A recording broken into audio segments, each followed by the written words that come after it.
Dot geram, perbedaan kekuatan sihirnya dengan Silva cukup besar, apalagi setelah melihat Mas masih santai memakan kue sus miliknya. Dot tahu Mas takkan mau membantunya melawan Silva. Dia terus berpikir keras bagaimana cara menyelamatkan gadis pujaan. Silva memanggil Dot. Kenapa dia tak melancarkan serangan lagi? Apakah lawannya itu sudah menyerah? Dot baginya hanyalah rakyat jelata dengan kekuatan yang mengecewakan, sama seperti kaum jelata lainnya. Karena merasa bosan, Silva memberikan sedikit kesempatan pada Dot dan juga Mas jika ingin keluar dari permasalahan mereka. Dot menanyakan kesempatan macam apa yang dimaksud oleh Silva. Aku mau memberi kalian kesempatan kecil, jadi bagaimana kalau begini? Tahanlah 5 serangan sihirku, maka aku akan tinggalkan gadis itu sendiri. Tak hanya itu saja, aku bahkan akan mempertaruhkan koin perak. Kita tak mau melanggar peraturan sekolah bukan? Biar pertaruhan lebih menarik. Jadi bagaimana? Apa kau mau menerimanya? Tanya Silva. Dot sempat berpikir sejenak. Gadis itu berteriak agar Dot jangan mau menerima kegilaan rencana Silva. 5 serangan itu berbahaya. Tapi pada akhirnya karena tak ada pilihan lain, Dot menerima tantangan Silva. Gadis itu bersikap seolah-olah peduli dengan Dot. Dia yakin Silva takkan melepaskannya dengan mudah. Aku terima tantanganmu. Aku hanya akan menerima seranganmu kan? Aku akan tahan semua serangan sihir lemahmu itu. Gampang saja. Cuma 5 serangan saja, takkan masalah bagiku. Jawab Dot. Dia merasa beruntung karena hal terkuat yang Dot miliki adalah tubuhnya. Dia yakin akan hal itu. Apalagi melihat sihir Silva hanya fokus pada pertahanan. Namun Silva kembali mengatakan yang menerima serangan bukan dirinya saja, tapi juga kepala jamur. Dot menyuruh Silva untuk tidak melibatkan masalah mereka dengan kepala jamur. Tapi karena Silva kekeh dengan itu, melalui keputusannya akhirnya dia buat, Dot berniat juga akan menerima jatah serangan yang Mas dapatkan. Itu berarti Dot akan menerima 10 kali serangan sihir milik Silva. Mendengar itu, Silva tak bisa menahan ketawanya. Dia menganggap cara berpikir rakyat jelata sudah gila. Bagaimana bisa orang macam Dot bisa bertahan dari 10 kali serangan miliknya? Saat Mas memanggil Dot dengan sebutan kepala landak, Dot menyuruh Mas diam. Dia juga meminta agar Mas kepala jamur tak mengganggu masalahnya. Dia ingin menyelesaikannya sendiri. Pertaruhan pun dimulai. Silva bersiap mengeluarkan sihir besinya. Silva mengeluarkan sihir yang dia buat seperti tinju besi. Batang besi keluar dari tanah, lalu menghantam tubuh Dot dengan keras. Dari serangan pertama, Dot tahu ini akan berbahaya. Silva menanyakan kembali, setelah serangan pertama, apakah Dot masih bisa yakin menerima 10 kali serangan Silva? Karena tak menjawab, Silva kemudian menyerang kembali Dot dari samping. Semua masih permulaan. Serangan ketiga dilancarkan. Dot sudah mengeluarkan darah dari bibir dan kepalanya. Silva kaget melihat Dot masih bisa berdiri setelah menerima 3 kali serangan tinju besinya. Mas terus menatap Dot dengan wajah tanpa ekspresi sedikit pun. Dot tahu Silva pasti menganggapnya adalah orang yang bodoh. Aku pasti terlihat sangat bodoh. Bahkan aku pun tahu tantanganmu itu terlihat terlalu mudah. Tapi karena aku ini bodoh, aku tak bisa mencurigai apapun. Seperti air mata gadis itu, kata Dot. Dia tak bisa melihat gadis yang ingin dia selamatkan sebelumnya menangis di depannya. Dengan ekspresi yakin, Dot sudah siap menerima serangan selanjutnya. Silva memuji Dot karena masih bisa bertahan. Namun sebagai imbalannya, serangan selanjutnya akan jauh lebih kuat. Sihir tinju besi Silva kali ini benar-benar besar. Besi yang keluar dari tanah berkali-kali lipat lebih besar daripada serangan awal. Menerima serangan sebesar itu, tubuh Dot terpental jauh ke belakang. Dia tergeletak di tanah. Silva tertawa senang. Dia kembali meyakinkan apakah kepercayaan diri Dot sebelumnya yang ingin dia menahan 10 kali serangannya masih ada. Dot kembali berdiri. Dia masih sanggup menerima sisanya. Dengan tertatih-tatih, Dot berjalan mendekati Silva. Dia berkata bahwa sebaiknya Silva nanti akan sebaiknya menepati janjinya. Kaki Dot sudah tak kuat untuk berdiri. Dia kembali terjatuh, tapi masih dalam keadaan sadar. Melihat lawannya sudah tak berdaya, Silva begitu senang dengan pemandangan di depannya.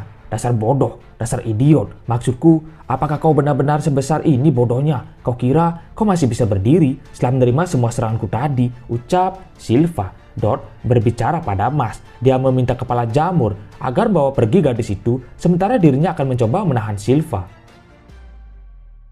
Masih dalam keadaan terkapar di tanah, Silva lagi-lagi menyerang Dot hingga tubuhnya terpental ke atas. Silva tak mengerti dengan omong kosong rakyat jelata. Dot masih tersadar. Dia lagi-lagi meminta pada Mas menuruti perkataannya tadi. Tapi semua semakin membuat Dot kecewa. Gadis itu mengaku sebelumnya menggunakan sihir penggoda pada Dot. Dia malah mendekati Silva. Mereka berdua bekerja sama dan kompak menyebut Dot adalah orang paling bodoh di dunia.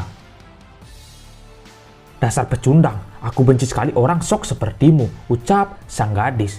Kau sudah menipu dirimu sendiri. Kau kira dirimu karakter utama, ha? Setidaknya kau membuat kami tertawa, dibuang oleh gadis yang coba kau lindungi. Kau benar-benar manusia paling menyedihkan yang pernah kutemui, kata Silva sembari tertawa. Tiba-tiba, kue sus milik Mas mendarat tepat di mulut Silva yang sebelumnya tertawa. Gadis dan Dot terkejut melihat kejadian itu. Kalian berdua sudah kelewatan. Majulah, kali ini akulah orang yang akan menerima tantangan 10 kali serangan milikmu. Maju sini kau, kata Mas sambil menunjuk ke bawah.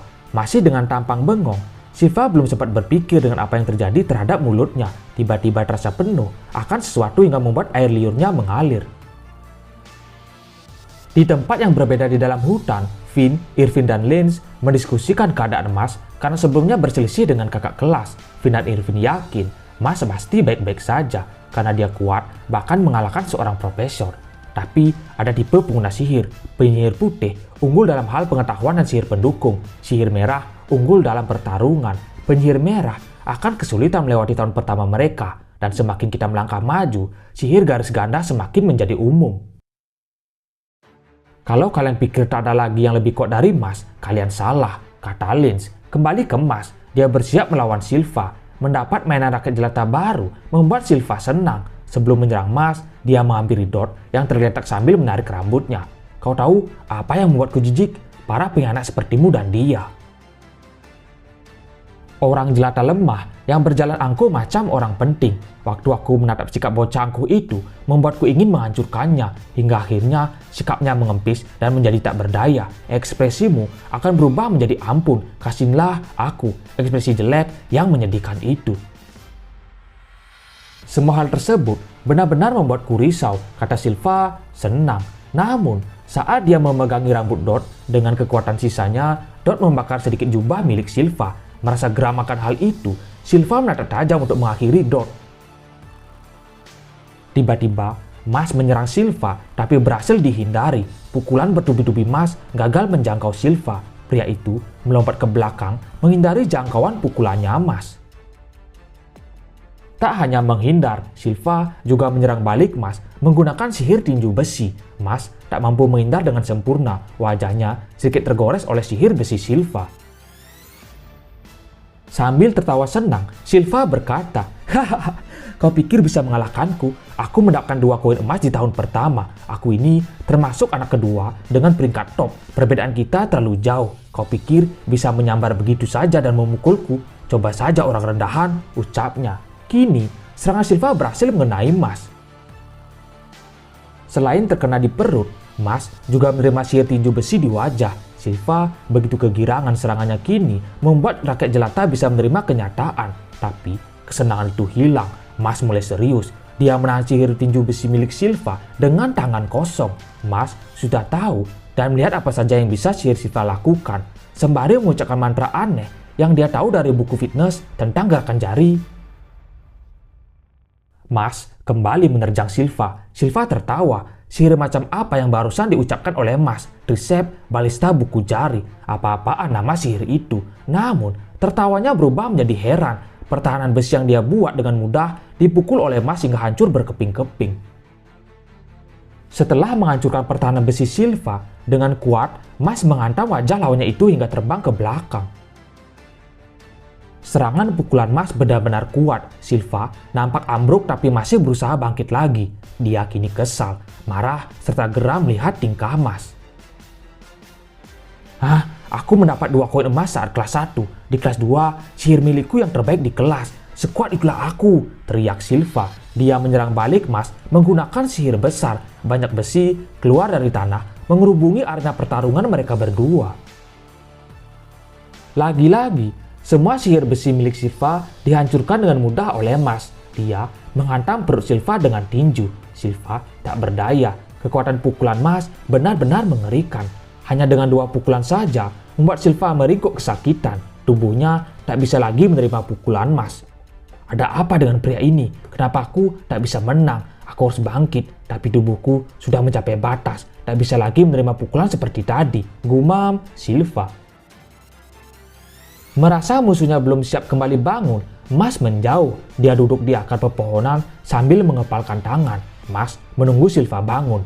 Baiklah, tadi baru 2 serangan bukan? Tadi sepakatannya adalah 10. Tunjukkan perbedaan di antara kita. Masih ada 8 serangan lagi. Berarti masih ada juga 8 pukulan lagi, kata Mas. Ternyata kesepakatan bagi Mas adalah bukan hanya menerima serangan Silva, tapi dia juga akan ikut menyerang balik, sama-sama melayangkan serangan. Mendengar perkataan Mas, Silvanya bengong. Dia tak tahu harus apa sekarang.